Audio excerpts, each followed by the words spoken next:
എല്ലാവർക്കും നമസ്കാരം. ഇന്ന് നമുക്ക് വളരെ ടേസ്റ്റി ആയിട്ടുള്ള ഒരു അടിപൊളി പുഡിംഗ് എന്നോ അല്ലെങ്കിൽ ഡ്രിങ്ക് എന്നോ ഒക്കെ പറയാവുന്ന ഒരു അടിപൊളി റെസിപ്പി നോക്കാം. നിങ്ങൾ മനസ്സിൽ പോലും വിചാരിക്കാത്ത ചേരുവകൾ വെച്ചിട്ടാണ് നമ്മൾ ഈ ഒരു അടിപൊളി പുഡിംഗ് അല്ലെങ്കിൽ ഡ്രിങ്ക് തയ്യാറാക്കിയെടുത്തുള്ളത്.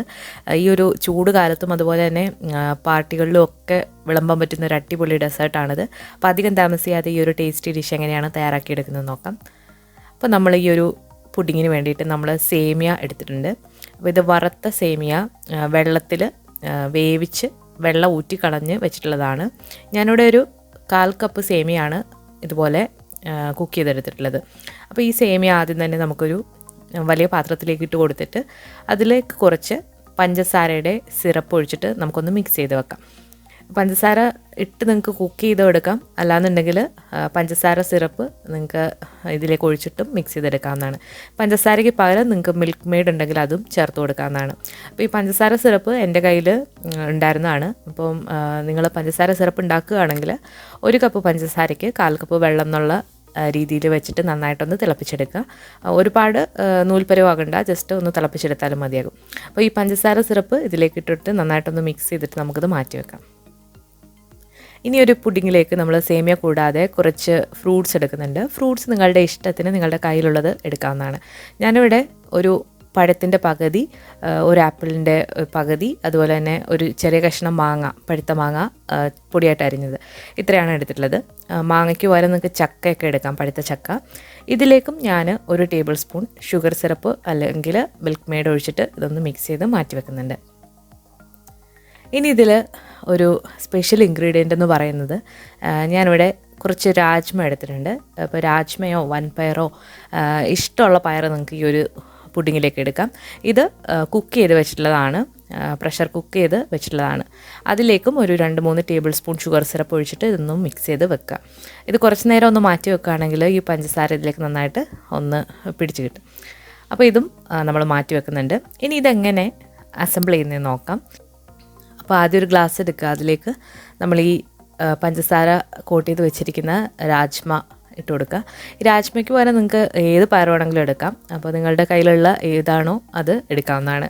അപ്പോൾ ഒരുപാട് വെന്തുടഞ്ഞു പോകരുത്, ഇതുപോലെ മുഴുവനെ കിടക്കണം. അതിന് മുകളിലായിട്ട് നമ്മൾ നേരത്തെ മിക്സ് ചെയ്ത് വെച്ചിരിക്കുന്ന കുക്ക് ചെയ്തിട്ടുള്ള സേമിയ ഒന്ന് ലെയർ ചെയ്ത് കൊടുക്കുക. സേമിയ കൂടി ലെയർ ചെയ്ത് കൊടുത്തു കഴിഞ്ഞാൽ ഇതിലേക്ക് നമ്മൾ അരിഞ്ഞു വെച്ചിരിക്കുന്ന ഫ്രൂട്ട്സ് ചേർത്ത് കൊടുക്കാം.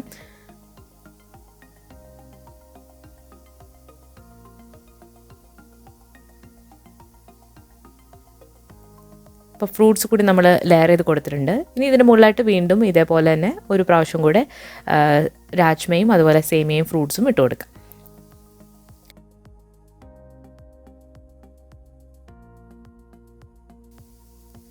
അപ്പോൾ നമ്മൾ എല്ലാം ലെയർ ചെയ്ത് കഴിഞ്ഞിട്ടുണ്ട്. അതിന് മുകളിലായിട്ട് കുറച്ച് രാജ്മ കൂടി ഒന്ന് ഒരു കളർഫുൾ ആവാൻ വേണ്ടിയിട്ട് വെച്ച് കൊടുത്തിട്ടുണ്ട്.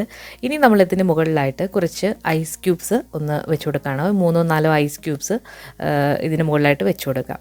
നിങ്ങൾക്ക് വേണമെന്നുണ്ടെങ്കിൽ ഇത് ഫില്ല് ചെയ്യുമ്പോൾ ഐസ് ഒന്ന് ക്രഷ് ചെയ്തിട്ടും ലെയർ ചെയ്യുമ്പോൾ ലെയർ കൊടുക്കാമെന്നാണ്.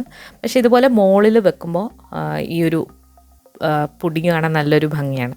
അപ്പോൾ ഞാനിവിടെ 4 ഐസ് ക്യൂബ് ഇതിന് മുകളിലായിട്ട് വെച്ച് കൊടുത്തിട്ടുണ്ട്. ഈ ഐസ് ക്യൂബ് കൂടി വെച്ച് കൊടുത്തു കഴിഞ്ഞാൽ ഇതിലേക്ക് ഇനി അവസാനമായിട്ട് ഒരു അടിപൊളി ഇൻഗ്രീഡിയൻ്റാണ് ചേർക്കുന്നത്. നമ്മൾ തേങ്ങാപ്പാൽ, നല്ല കട്ടിയുള്ള തേങ്ങാപ്പാലാണ് ഇതിന് മുകളിലായിട്ട് ഒഴിക്കുന്നത്. ഞാനിതുപോലെ ക്യാനിൽ മേടിക്കുന്ന തേങ്ങാപ്പാലാണ് എടുത്തിട്ടുള്ളത്. ഇനി നിങ്ങൾക്ക് തേങ്ങാപ്പാൽ ഇല്ലയെന്നുണ്ടെങ്കിൽ നമ്മുടെ പശുവും പാൽ നന്നായിട്ട് തിളപ്പിച്ച് പഞ്ചസാരയിട്ട് ഫ്രിഡ്ജിൽ വെച്ച് നന്നായിട്ട് തണുപ്പിച്ചിട്ട് ഇതിന് മുകളിലായിട്ട് ഇതുപോലെ ഒഴിച്ചു കൊടുക്കുക. അപ്പം ഈ തേങ്ങാപ്പാൽ ഒഴിക്കുമ്പോൾ ഇതിന് പ്രത്യേക ഒരു ടേസ്റ്റാണ്. അപ്പോൾ നമ്മുടെ വളരെ വെറൈറ്റി ആയിട്ടുള്ള ടേസ്റ്റി ആയിട്ടുള്ള അടിപൊളി ഒരു പുഡിങ് ഇവിടെ റെഡി ആയിട്ടുണ്ട്. അപ്പോൾ ഇത് നിങ്ങളിതുവരെ കണ്ടിട്ടുണ്ടാവില്ല. അപ്പോൾ യൂട്യൂബിൽ നമ്മൾ മലയാളത്തിൽ ഇങ്ങനെ ഒരു പുഡിങ് ആരും ചെയ്തിട്ടില്ലെന്നാണ് എനിക്ക് തോന്നുന്നത്. അപ്പോൾ എന്തായാലും നിങ്ങളൊന്ന് ട്രൈ ചെയ്ത് നോക്കണം, അടിപൊളിയാണ്. അപ്പോൾ ഇതെല്ലാം കൂടി മിക്സ് ചെയ്ത് കഴിക്കുമ്പോൾ ഒരു സ്പെഷ്യൽ ടേസ്റ്റാണ്. അപ്പോൾ നമ്മൾ രാജ്മയൊക്കെ ഇട്ട് പുഡിങ് തയ്യാറാക്കുന്നത് നമ്മൾ ഒട്ടും തന്നെ നമ്മൾ വിചാരിക്കില്ല അങ്ങനെ ചെയ്യാൻ പറ്റുമെന്ന്. പക്ഷേ അടിപൊളി ടേസ്റ്റാണ്. ഈ ഒരു തേങ്ങാപ്പാലും ആ ഒരു മധുരവും ഫ്രൂട്ട്സും എല്ലാം കൂടെ വരുമ്പം നല്ലൊരു അടിപൊളിയാണ്. അപ്പോൾ എല്ലാവരും വളരെ ഈസി ആയിട്ടുള്ള ഈ ഒരു പുഡിങ് തയ്യാറാക്കി നോക്കുക. ഇതിലെല്ലാ ഇൻഗ്രീഡിയൻസും നമുക്ക് പെട്ടെന്ന് തന്നെ വീട്ടിൽ കിട്ടുന്നതാണ്. സേമിയ ആയാലും തേങ്ങാപ്പാൽ, അതുപോലെ രാജ്മ അല്ലെങ്കിൽ ഏത് പയർ വേണമെങ്കിലും നിങ്ങൾക്ക് എടുക്കാം. അപ്പോൾ എല്ലാവരും ട്രൈ ചെയ്ത് നോക്കുക. അപ്പോൾ നമ്മുടെ സേമിയ പായസം ട്രൈ ചെയ്ത് നോക്കാത്തവർ തീർച്ചയായിട്ടും അതും കൂടി ഒന്ന് ട്രൈ ചെയ്ത് നോക്കണം. അപ്പോൾ നമുക്ക് ഈ ഒരു ടേസ്റ്റിയുള്ള ഡെസേർട്ടിന് മുകളിലായിട്ട് വേണമെന്നുണ്ടെങ്കിൽ ഈ ഷുഗർ സിറപ്പും ഒന്ന് ഇതുപോലെ ഒന്ന് ഒഴിച്ച് കൊടുത്തിട്ട് നമുക്ക് സെർവ് ചെയ്യാം. ഇതിലേക്ക് നിങ്ങളുടെ ഇഷ്ടത്തിന് നട്ട്സോ അല്ലെങ്കിൽ ട്യൂട്ടി ഫ്രൂട്ടിയോ അതൊക്കെ നിങ്ങളുടെ ഇഷ്ടത്തിന് ചേർത്ത് കൊടുക്കാം. പക്ഷേ ഈ ഒരു കോമ്പിനേഷൻ അടിപൊളിയാണ്. അപ്പോൾ എല്ലാവരും ഒന്ന് ട്രൈ ചെയ്ത് നോക്കിയിട്ട് നിങ്ങളുടെ അഭിപ്രായങ്ങൾ അറിയിക്കുക. അപ്പോൾ ഇതെല്ലാം കൂടെ മിക്സ് ചെയ്ത് കഴിക്കുമ്പോൾ അടിപൊളിയാണ്. അപ്പം വളരെ വെറൈറ്റി ആയിട്ടുള്ള ടേസ്റ്റി ആയിട്ടുള്ളൊരു പുഡിങ്ങാണ്. അപ്പോൾ എല്ലാവരും ട്രൈ ചെയ്ത് നോക്കിയിട്ട് നിങ്ങളുടെ അഭിപ്രായങ്ങൾ അറിയിക്കുക. അതുപോലെ ഈ ഒരു വീഡിയോ നിങ്ങൾക്ക് ഇഷ്ടമായിട്ടുണ്ടെങ്കിൽ തീർച്ചയായിട്ടും ലൈക്ക് ചെയ്യാനും ഷെയർ ചെയ്യാനും മറക്കരുത്. അതുപോലെ നിങ്ങളുടെ അഭിപ്രായങ്ങൾ കമൻസിലൂടെ അറിയിക്കാനും മറക്കരുത്. നമ്മുടെ ചാനൽ ഇതുവരെ സബ്സ്ക്രൈബ് ചെയ്തിട്ടില്ല എന്നുണ്ടെങ്കിൽ സബ്സ്ക്രൈബ് ചെയ്യാനും മടിക്കരുത്. പുതിയൊരു റെസിപ്പി വീഡിയോ ആയിട്ട് നമുക്ക് വീണ്ടും കാണാം. താങ്ക്